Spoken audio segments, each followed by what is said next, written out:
Vous écoutez Axone par capsule.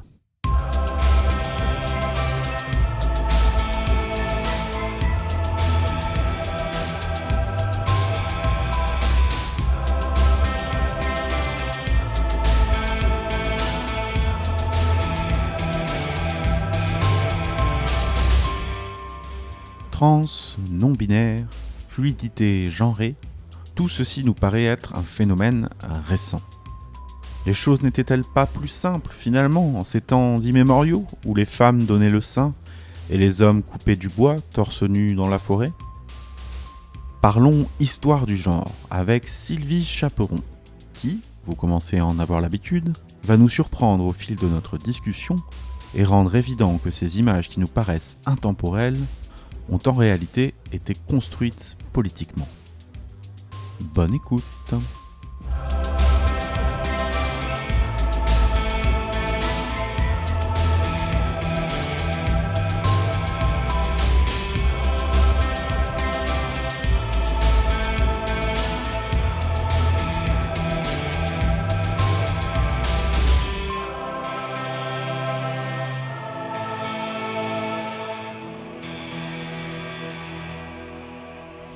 Alors, je suis historienne, je suis professeure des universités à l'université Toulouse-Jean Jaurès et je suis spécialiste de l'histoire des femmes, de l'histoire du féminisme, de l'histoire de la sexualité, de l'histoire du genre.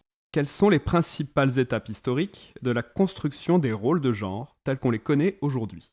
C'est une question qui pourrait nous emmener très très loin, d'autant que la construction des rôles de genre ou la construction du genre, elle varie selon les contextes et même selon les milieux. C'est-à-dire que c'est pas forcément, on n'a pas les mêmes codes de la masculinité selon qu'on est ouvrier, selon qu'on est ingénieur, selon qu'on est bourgeois, selon qu'on est paysan.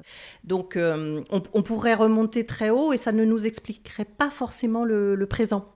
Disons pour faire bref, qu'au XIXe siècle, quand même, il y a eu des normes de genre très rigides qui se sont installées, et notamment ce découpage de la société, sphère privée, sphère publique masculine, sphère privée féminine. Et même si on le déconstruit de plus en plus au XXe et au XXIe siècle, ça pèse encore sur nous. Les normes de la masculinité, les normes de la féminité, telles qu'elles ont été érigées au XIXe siècle, continuent à peser.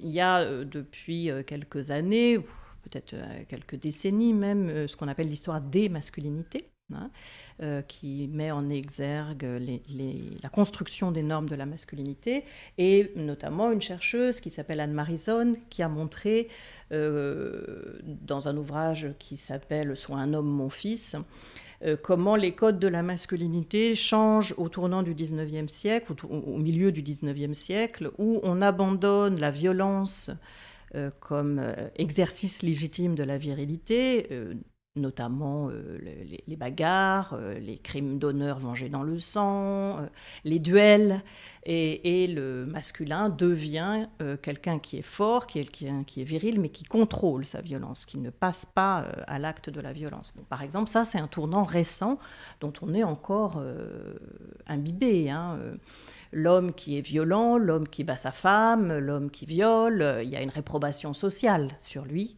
même si, malheureusement, il y en a beaucoup. Et puis du côté des femmes, le tournant du XIXe siècle, et même fin XVIIIe, début XIXe, c'est l'association femme égale mère. Une très forte valorisation de la maternité et une très forte identification des femmes à la maternité, comme rôle social valorisant et comme identité, comme le cœur de leur identité en quelque sorte. Et ça, on continue encore aujourd'hui, même si ça a été très profondément déconstruit par les féministes, même s'il y a d'autres trajectoires possibles pour les femmes que d'être mère, ça pèse encore sur nous. Si on ne veut pas d'enfants, on a inévitablement des commentaires de notre entourage, mais quand même, c'est une expérience formidable, tu vas louper quelque chose de formidable. Donc, être mère continue d'être associé à la féminité.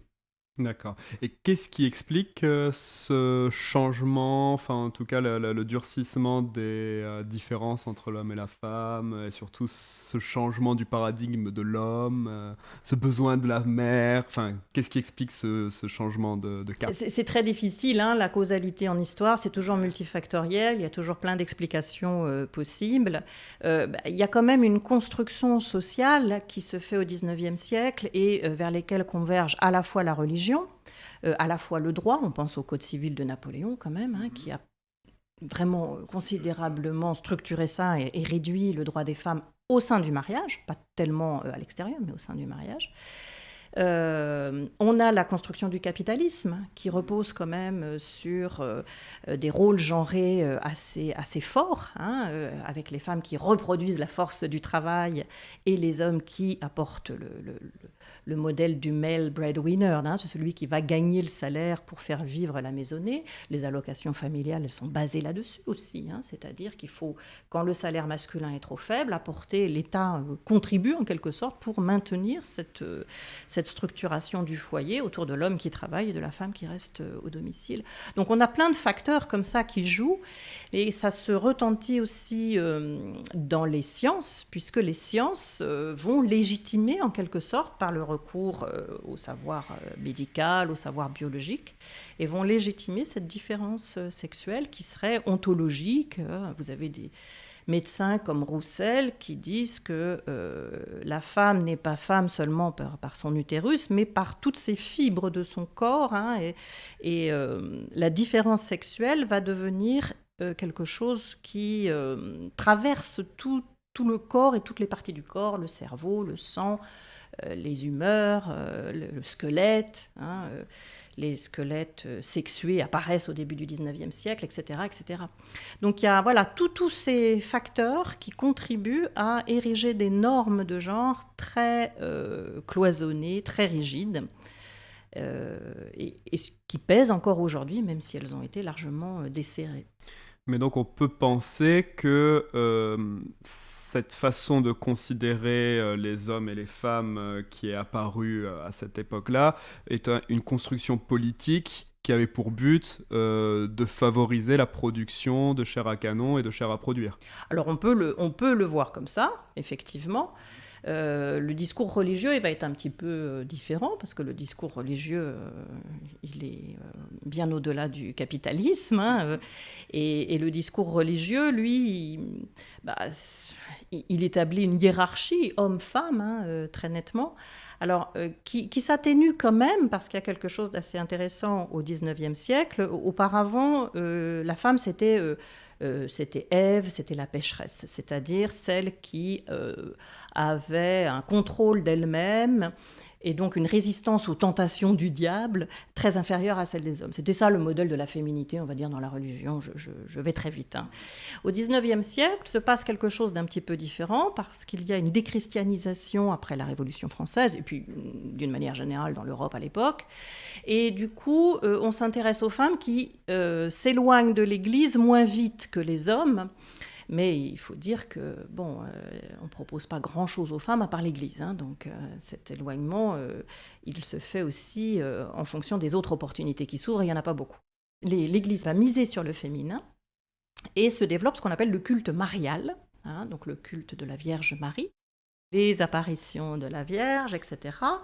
Et donc, on valorise le féminin en quelque sorte, ce qui n'était pas le cas auparavant. Donc vous voyez que la religion contribue aussi à ces normes du féminin. Alors évidemment, c'est un féminin très particulier, fait de douceur, d'abnégation, de sacrifice, de virginité. Et ça contribue aussi, hein, à cette mise en place de normes très genrées. Mais selon une logique un peu différente. Le culte marial, c'est vraiment le 19e siècle, et qui vient par la base en quelque sorte, hein. C'est-à-dire que ce n'est pas le sommet de l'Église, ce n'est pas le clergé, hein, qui a les apparitions, c'est des paysannes qui les voient, c'est vraiment quelque chose de populaire, les apparitions de la Vierge. Et c'est après coup que l'Église va valider par le dogme de l'Immaculée Conception, par une attention nouvelle, des prières nouvelles faites à la Vierge.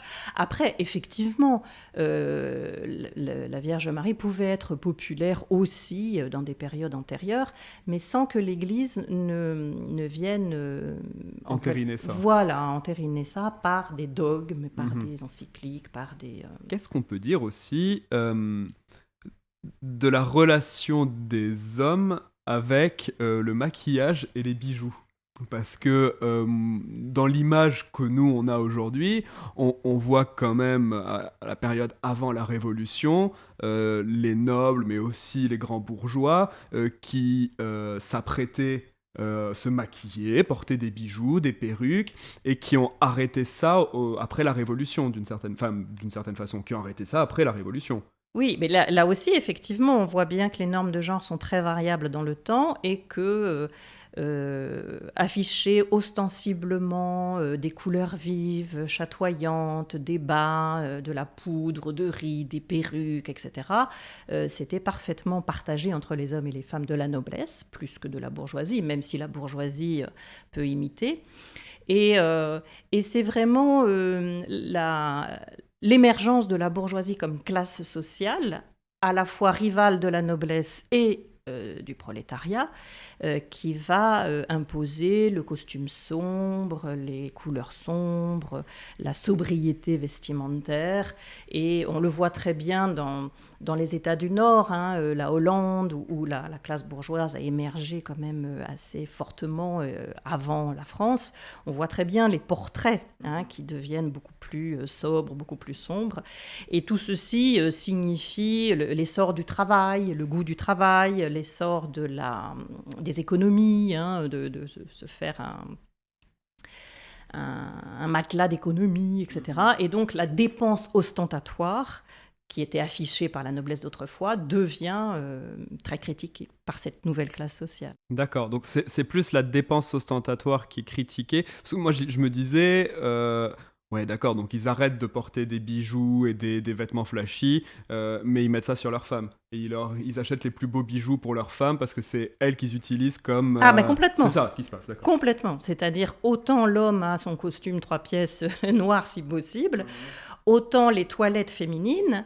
Alors, bon, là encore, tout dépend des milieux, parce que vous pouvez aussi avoir des toilettes féminines très austères, mais les femmes vont être chargées de porter en quelque sorte le rang social par leurs bijoux, par leurs tenues, et c'est dans des espaces mondains, de l'opéra, du bal, etc., où cette ostentation-là va se montrer.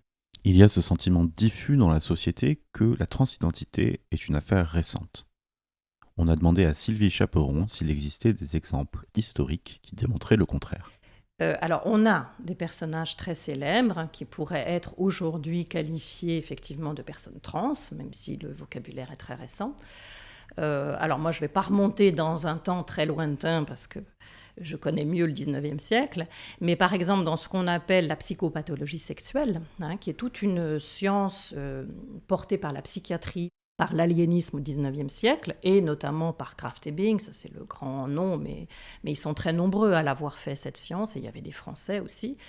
Vous avez des portraits, effectivement, de personnes nées dans un genre et qui se sont transformées dans un autre genre. Alors, à l'époque, le terme qui les désigne, c'est le terme d'inverti ou d'homosexuel, c'est-à-dire qu'on ne fait pas la différence, donc là on est à la fin du 19e siècle, dernier tiers du 19e siècle, on ne fait pas la différence entre les personnes qui ont un comportement féminin et les personnes qui sont attirées par l'autre sexe.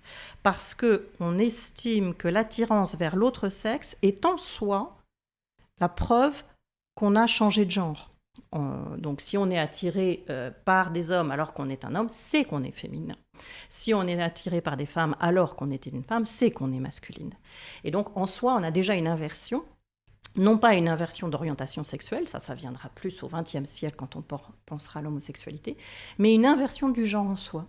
Et cette inversion du genre en soi, elle peut être très poussée jusqu'à porter des vêtements, jusqu'à se faire appeler par un nom qui n'est pas de son sexe, etc., etc. Donc les transsexuels pour reprendre un terme des années 70, de l'époque du 19e siècle, on les appelle invertis, des invertis sexuels. Parce qu'ils ont inverti en eux-mêmes, et on voit ça comme une pathologie, et une pathologie nerveuse, d'où les traitements psychiatriques, on voit ça comme une pathologie, c'est-à-dire le cerveau, on a l'idée d'un cerveau sexué à l'époque, le cerveau d'un homme qui est trop féminin ou le cerveau d'une femme qui est trop masculin. Et donc on a plein d'étiquettes qui sont collées à ce moment-là, une nosographie de ces pathologies qui sont inventées. Donc c'est le fétichisme, c'est le voyeurisme, c'est le sadisme, c'est le masochisme, etc. Et l'inversion sexuelle à l'époque est un vaste sac, en quelque sorte, nosologique, dans lequel on va trouver des gens qui se travestissent, des gens qui sont homosexuels. C'est le sac initial voilà. de la pensée moderne. Et c'est les militants de l'époque, notamment Magnus Hirschfeld en Allemagne, qui est le fondateur d'un des premiers mouvements homosexuels. On est à la fin du 19e siècle. Et Magnus Hirschfeld va justement faire la part des choses, en quelque sorte, et va dire l'homosexualité, c'est pas la même chose que le travestissement. Il va créer la catégorie du travestis. Que peut-on dire de l'hétérosexualité qui paraît au grand public comme quelque chose d'intemporel, mais dont la portée normative a évolué au fil du temps? Oui, tout à fait. Et là aussi, on revient au 19e siècle, qui a été un tournant majeur dans l'émergence. Bon, c'est bien sûr parallèle à cette idée de genre très très différent, de sphère publique, de sphère privée, mais on a déjà le terme hétérosexualité qui apparaît, on est à la fin du 19e siècle, et il est contemporain du terme homosexualité. D'ailleurs, son sens est un peu flottant au départ, parce que ça peut désigner des choses différentes.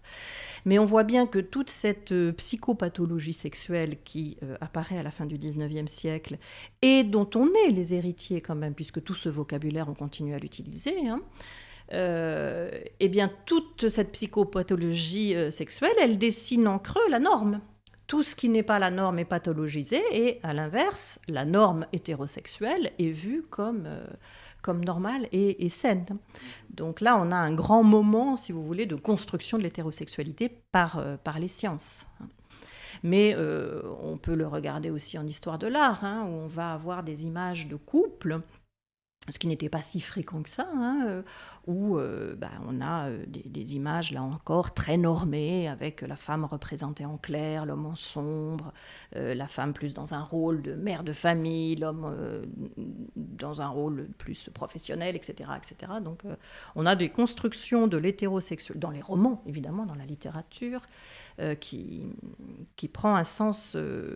ça devient un motif culturel majeur. Ça ne l'était pas tant que ça auparavant. Oui, parce que ça allait de soi, dans le fond. Le couple homme-femme procréateur, c'était la...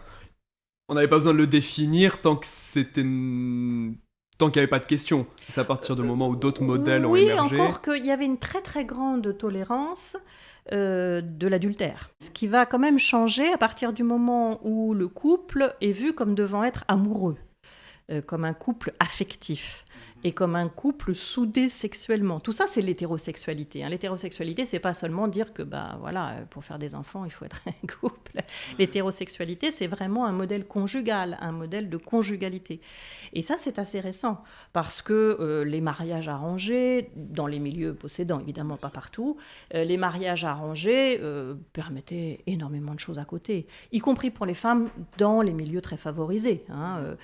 Et là, ce modèle de la monogamie, de la fidélité et de la conjugalité, il devient très important au XIXe siècle. Et est-ce que vous pensez que c'est parce que des modèles homosexuels, enfin en tout cas des réflexions émergent que ce modèle hétérosexuel est apparu, ou c'est parce que la noblesse a périclité, qu'il n'y avait plus cette notion d'alliance entre des familles, et que donc le couple devenait amoureux? C'est compliqué à expliquer. On est toujours un peu... on a du mal parfois à trouver les facteurs vraiment qui expliquent ces dynamiques-là. C'est certain que l'émergence, on va dire, d'une classe moyenne qui dépend du diplôme, de la formation et non pas du capital, joue un rôle certain. C'est certain aussi qu'on est dans des sociétés de plus en plus individualisées, où c'est l'individu qui fait des choix et beaucoup moins son clan familial. Et puis, le salariat joue ce même rôle aussi. On est moins dans la dépendance d'un héritage quand on est salarié. Donc, toutes ces transformations, l'émergence d'une classe moyenne, le déclin déclin, très relatif, mais du rôle du capital matériel dans la vie économique, tout ça peut expliquer effectivement l'émergence de ce modèle conjugal très fort, dont, alors là, pour le coup, on est encore les héritiers. Alors, ce qui a changé aujourd'hui, c'est qu'on ne l'inscrit moins dans la durée. Tout le monde sait qu'il va avoir plusieurs couples dans sa vie, plus ou moins.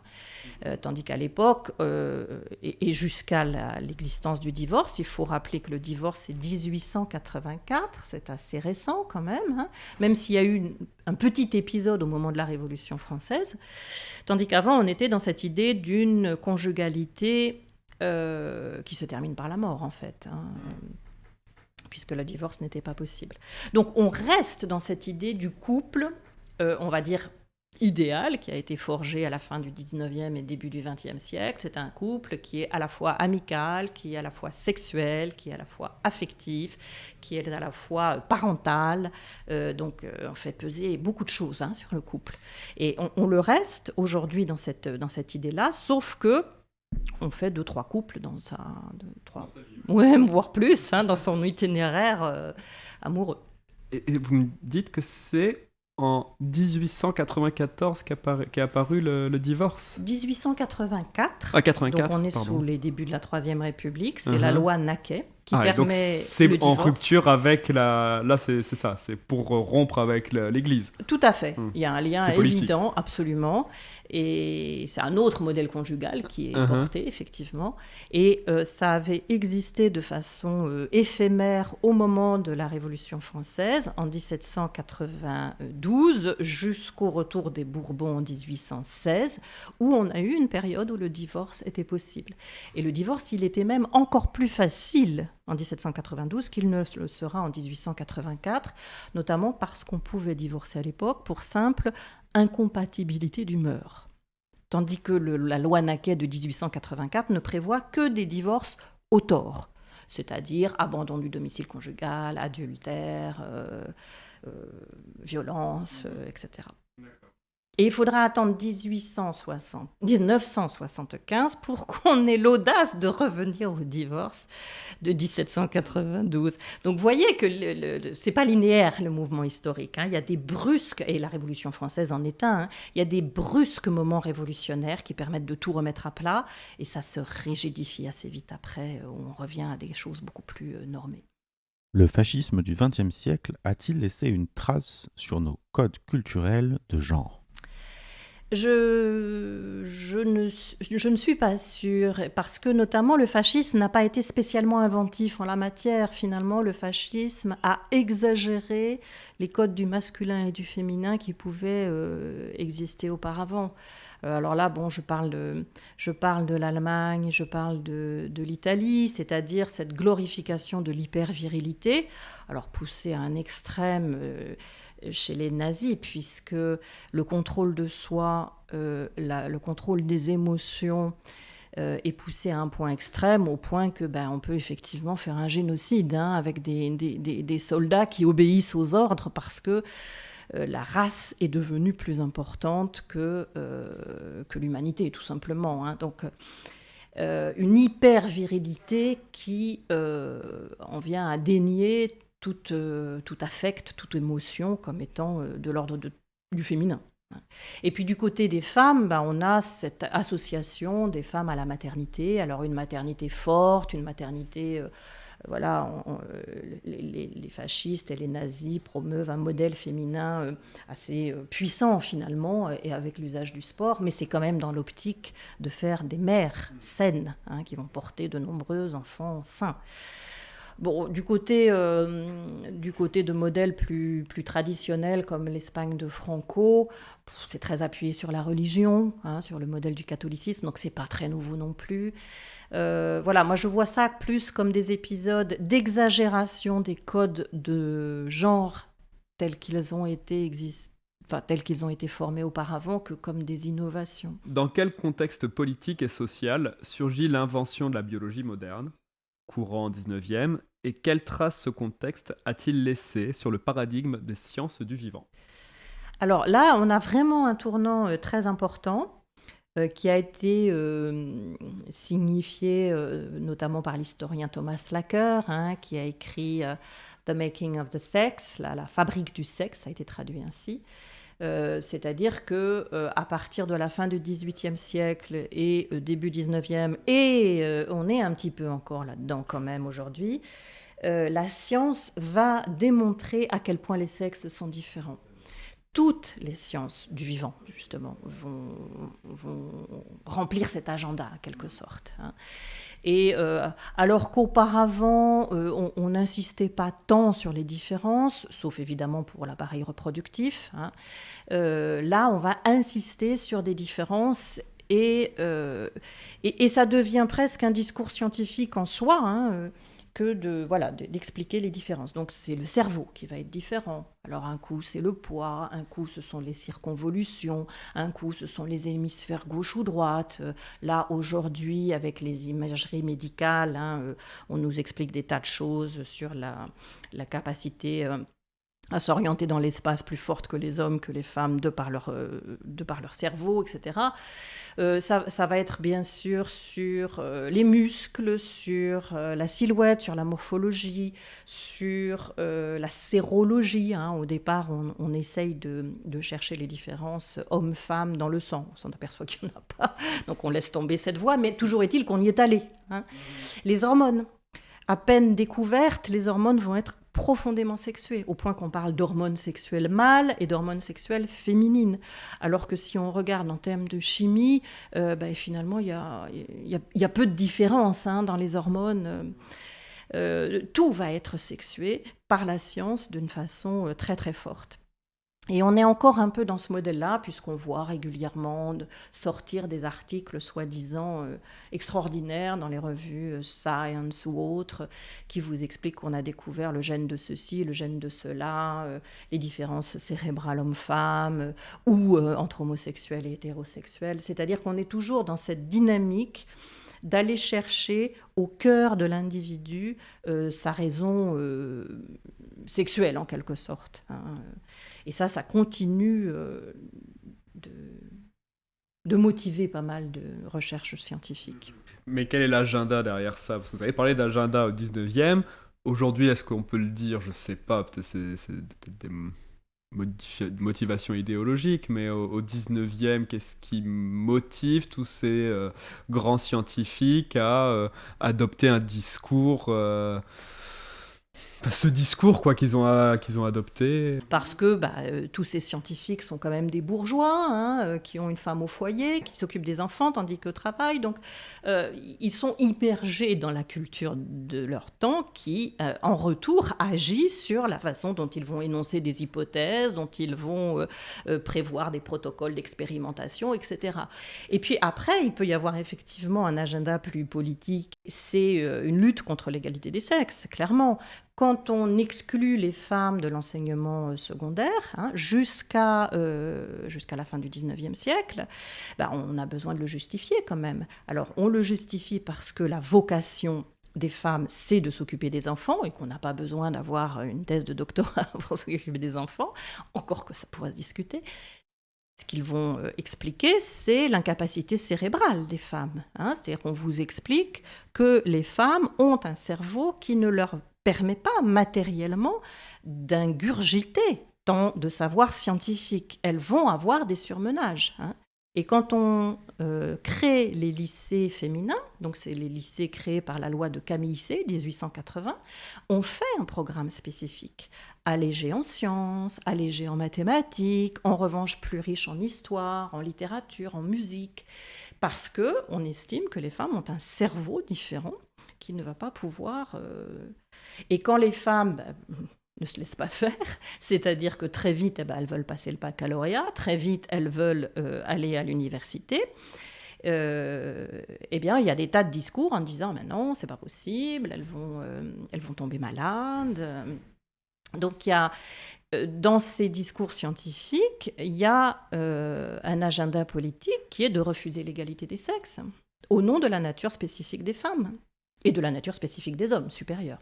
Donc c'est quand même un mix entre une volonté politique et le fait de ne pas être capable de transcender les biais de la construction du genre, quoi. C'est comme ça, donc je vais essayer d'expliquer pourquoi c'est comme ça. Il y a parmi tous ces médecins ce qu'on pourrait appeler des hommes qui respectent et qui aiment les femmes, mais pour autant, ils les voient comme des mères avant tout. Donc on peut avoir, par exemple, Alfred Naquet. C'est un médecin, Alfred Naquet. Mais bon, c'est un médecin de l'extrême gauche qui flirte avec le milieu néo-malthusien, qui flirte avec une vision un peu anarchiste de la société.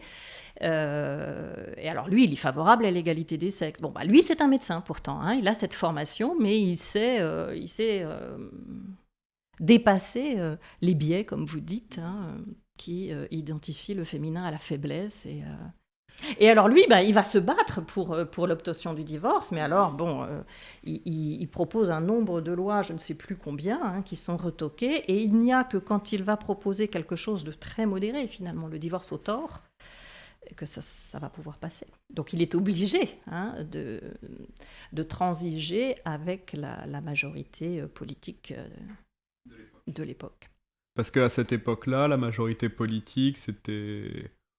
On est quand même dans la Troisième République. Ouais. On est quand même dans une période où il y a une lutte contre l'Église catholique. Hein, donc on a une majorité républicaine. Hein, mais bon, même les républicains, ils sont...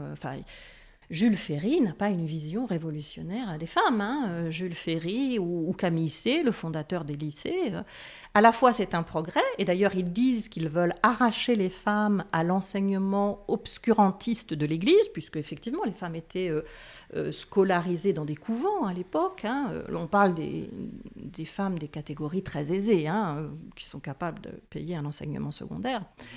Mais ce qu'il va proposer, ça n'est jamais qu'une version sécularisée de l'enseignement que proposaient autrefois les congrégations religieuses. C'est-à-dire, on retire l'Église, mais pour autant, c'est quand même, on forme les femmes à être des bonnes mères, à avoir une conversation riche en société, à jouer du piano quand son mari reçoit les hommes d'affaires, et des choses comme ça. Et faire des jolis canevas. Et faire des jolis canevas, et oui.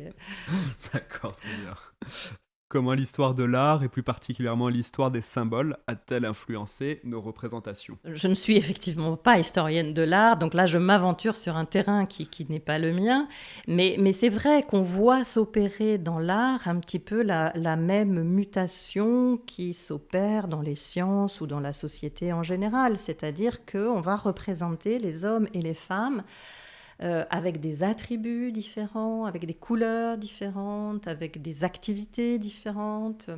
Et notamment au moment de la Révolution française, un peintre qui exprime très bien ça, c'est David, qui, par exemple, le tableau Le Serment des Horaces, dans d'autres tableaux, il code de façon très, très genrée le masculin et le féminin, ce qui ne se produisait pas tant, ou pas de façon aussi flagrante dans la peinture du XVIIIe siècle, chez un Boucher, par exemple, parce que, au contraire, lui, il était encore dans cette période des pastorales, des mythologies, où on représentait les femmes nues, beaucoup...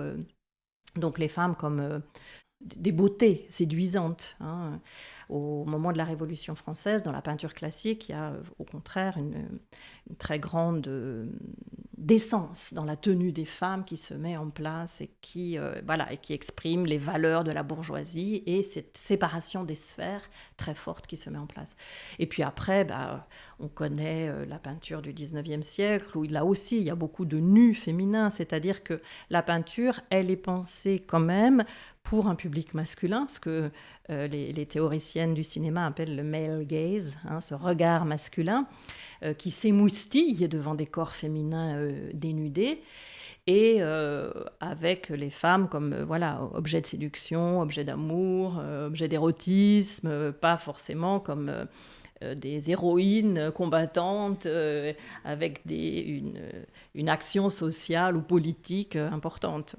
Les caricatures vont jouer un très grand rôle pour discréditer les féministes. Au moment où les féministes commencent à faire parler d'elles, donc on est au milieu du 19e siècle, c'est aussi au moment où la presse satirique prend son essor, où des caricaturistes comme Daumier apparaissent, et là, elles se font massacrer dans les caricatures du Charivari, par exemple, toutes ces femmes féministes qui sont forcément aigries, hystériques, avec des visages de sorcières.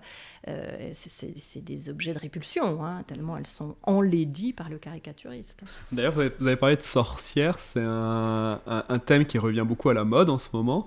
Est-ce que vous avez des commentaires à faire sur la sorcière dans l'histoire, mais aussi la réappropriation de ce concept? Oui, alors la sorcière dans l'histoire, il y a eu beaucoup d'études, et c'est redevenu un objet féministe, en fait, puisque ça interroge énormément. C'est quand même des milliers, des dizaines de milliers de femmes qui ont été ainsi persécutées. Et la première féministe qui s'est intéressée à ça, c'est Françoise d'Aubonne. Françoise d'Aubonne, elle revient à la mode parce qu'elle a été pionnière dans beaucoup de choses, l'écoféminisme, mais aussi justement c'est la première à parler d'un sexicide, c'est-à-dire d'un génocide des femmes. Et puis, Mona Chollet, on connaît effectivement ses travaux. Mais dans les années 70, on a aussi une revue féministe qui s'appelle Sorcière. D'accord. La sorcière, elle incarne la femme rebelle, celle qui justement ne se plie pas aux normes du genre et en paye le prix forcément, puisqu'elle est persécutée. Donc il y a, comme on dit, un retournement du stigmate, c'est-à-dire que cette sorcière qui était une injure devient un signe d'identification positive pour les féministes rebelles. Je vais lire vos mots. On peut peut-être, s'il reste du temps, essayer de voir comment ces discours et représentations sont contestés par des individus isolés ou des mouvements sociaux, mouvements féministes, LGBT+. Qu'est-ce que vous vouliez dire par là ? Eh bien, je veux dire que ces normes, elles ne sont pas comme ça des dalles de béton qui nous plombent en permanence, c'est-à-dire qu'on peut les grignoter, alors les pulvériser, c'est très difficile, mais on peut au moins les assouplir, les grignoter. Et je pense que c'est important de montrer que les mouvements sociaux ont un rôle fondamental. Alors, les personnalités isolées peuvent. Mais quand on est seul, c'est très difficile. Je pense à une Simone de Beauvoir, par exemple. Elle écrit à une époque où le mouvement féministe est très faible et où d'ailleurs elle ne le rejoint pas, ça ne l'intéresse pas, elle les trouve trop conformistes. Enfin, elle est beaucoup plus radicale que le milieu féministe qui pouvait exister dans les années 40 et 50. Donc elle a fait Le Deuxième Sexe, c'est un ouvrage remarquable, mais quand même, il faut un travail collectif et massif contre des normes qui sont justement collectives et massives. Et les mouvements sociaux ont cette capacité de grignoter comme ça dans plein d'endroits différents. Dans le domaine de l'art, puisqu'on en parle, dans le domaine de la science, dans le domaine du savoir, dans le domaine de la vie quotidienne, dans le domaine du journalisme. Partout où le féminisme diffuse, il peut grignoter. Partout où le mouvement LGBT+, pour le dire rapidement, peut grignoter aussi, ça effrite les normes. Et alors, on l'a vu dans les années 70 avec le MLF, et on le voit aujourd'hui avec MeToo. Jamais on n'avait autant mis l'accent sur les violences sexuelles, où qu'elles se produisent. L'inceste, les médecins sportifs, les entraîneurs sportifs, les agences de mannequinat, le cinéma. Partout, on voit qu'il y a une contestation de ces violences sexuelles. Et du coup, le grand public réalise à quel point ces violences sexuelles sont massives et importantes. Et donc voilà, je voulais terminer un peu sur un éloge du mouvement social, parce qu'il n'y a que le mouvement social, c'est-à-dire un mouvement très collectif, diffus, s'attaquant à plein d'espaces différents. Il n'y a que le mouvement social pour vraiment remettre en question les normes du genre, mais toutes les normes et toutes les discriminations. Il faut faire feu de tout bois, et il n'y a pas de petits combats, et il n'y a pas de petits symboles. Il n'y a pas de petits combats, chacun à son échelle, là où on peut être influente, on peut agir, quel qu'il soit. C'est important. Est-ce que vous avez des personnalités, des modèles qui vous ont marqué dans votre parcours intellectuel, que vous aimeriez soit honorer, soit en tout cas citer pour que nos éditeurs puissent les découvrir ou les redécouvrir? Alors moi, j'ai été très marquée par les théoriciennes féministes des années 70 et par ce qu'on appelle le courant matérialiste. Donc j'ai découvert ça quand j'étais moi-même étudiante en histoire. Et en histoire, il n'y avait rien. Il n'y avait pas d'études de genre, il n'y avait pas d'histoire des femmes, il n'y avait rien du tout. Donc on cherchait de notre côté, et notamment à la bibliothèque Marguerite Durand, qui à l'époque était dans la mairie, au sommet de la mairie du 5e arrondissement, si ma mémoire est bonne. Et là, j'ai dévoré les féministes, Christine Delphi, Nicole-Claude Mathieu, Paola Tabet, Monique Wittig, Colette Capitan. Là, il me semblait que j'avais affaire à des penseuses formidables qui me donnaient des armes pour penser le social. Et j'étais bien plus attirée par ce courant-là que le courant qu'on a appelé différentialiste, avec par exemple Siri Garay ou Antoinette Fouque ou Kristeva. Ça me tombait des mains, ça ne m'intéressait pas du tout. Puis j'avais déjà, je pense, une certaine hostilité vis-à-vis de la psychanalyse que je voyais du côté des normes de genre et pas du côté de la déconstruction des normes de genre. Donc ça ne m'intéressait pas du tout, leur travail sur la psychanalyse. Mais par contre, ces féministes matérialistes, là, je leur tresse des couronnes. Elles m'ont formée idéologiquement, politiquement, mais même scientifiquement, parce qu'elles faisaient un travail très scientifique de déconstruction du discours sociologique dominant ou anthropologique dominant. Elles faisaient de la critique féministe des sciences. C'était éblouissant. D'accord. Et est-ce que vous avez un ouvrage en particulier à recommander à nos auditeurs? La plupart de ces théoriciennes ont publié des articles très disséminés dans des revues militantes qui sont difficiles d'accès, mais elles ont fait des recueils. Donc, par exemple, Christine Delphi, elle a fait 2 volumes qui s'appellent L'ennemi principal. L'ennemi principal, c'est un titre d'un de ses premiers articles 1970 qui était une réponse aux marxistes, très intéressante. On a aussi du côté de Nicole-Claude Mathieu un recueil qui s'appelle Anatomie politique des sexes, de Colette Capitan, je ne sais plus comment ça s'appelle, mais voilà, ça se trouve facilement avec les noms d'auteurs. C'est un peu trapu théoriquement parlant, mais il y a quand même beaucoup d'empirisme, c'est-à-dire qu'elles ont le soin de démontrer par des faits, par un certain nombre d'enquêtes factuelles, ce qu'elles disent théoriquement. Donc, Est-ce que vous auriez un autre objet culturel, plutôt un film ou... les bandes dessinées, par exemple les culottés, c'est génial, les culottés. D'accord.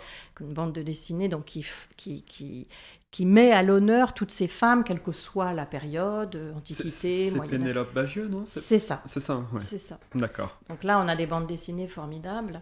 Est-ce que vous auriez quelque chose à dire à quelqu'un qui, aujourd'hui, s'interroge et sur son genre, et sur sa place dans la société, sur, qui essaie de trouver sa place et qui est confronté au modèle qu'on connaît aujourd'hui, qu'on essaie d'abattre ou pas. De ne pas rester seul. Soit de lire, parce que si on lit quelqu'un d'autre, on n'est pas seul. Soit d'aller dans des associations, dans des syndicats. Les syndicats étudiants, maintenant, intègrent vraiment beaucoup ces questions-là. Donc, de ne pas rester seul avec quelque chose qui pourrait être une souffrance ou un malaise, ou qu'on peut vivre comme étant une inadaptation personnelle, alors que c'est au contraire... le signe qu'il y a un problème social et qui n'est pas personnel du tout. Dans les années 70, il y avait les groupes de parole qui existaient, donc non mixtes. Alors ça a fait tout un tollé récemment, cette histoire de la non-mixité, mais alors c'est un outil formidable de conscientisation, au contraire, il faut le promouvoir. des groupes de parole, donc par affinité, où on parlait de tas de questions. Et c'est comme ça que les féministes ont été politisées, conscientisées, et ont pu dire que le privé, c'est politique. C'est-à-dire que ce qui peut être vécu comme un problème personnel d'inadaptation sociale est en réalité extrêmement partagé dans son entourage, dans sa classe d'âge, dans son milieu, et donc exige qu'il y ait justement un agenda politique pour assouplir toutes ces normes de genre, en mettre fin à une discrimination, mettre en place des processus de parité, etc., etc. Donc mon conseil serait ne pas rester seul. Non, mais je ferai juste le parallèle avec ce qui s'est passé ce week-end, qui était la journée du patrimoine. Et nous, ça fait plusieurs années qu'on milite pour intégrer le matrimoine dans ces journées du patrimoine. C'est-à-dire qu'on mette à l'honneur toutes ces femmes qui ont existé, qui ont fait des choses, qui sont tombées dans l'oubli, mais sur lesquelles des historiens, des historiennes surtout ont travaillé, et qu'on pourrait valoriser lors de ces journées. Donc c'est important que les générations d'aujourd'hui ne se disent pas « Ah oui, mais autrefois, les femmes, elles ne pouvaient rien faire, elles ne pouvaient être que mères de famille ». C'est pas vrai. Les femmes, elles ont toujours participé à tout. Alors, en minorité, évidemment, parce que le poids de la discrimination et de l'exclusion était très fort, mais elles ont travaillé, elles ont produit des sciences, elles ont fait de tout. Donc, il faut, et maintenant on a les ouvrages là-dessus qui rappellent tous ces parcours, il faut les mettre à l'honneur, notamment lors des journées du patrimoine.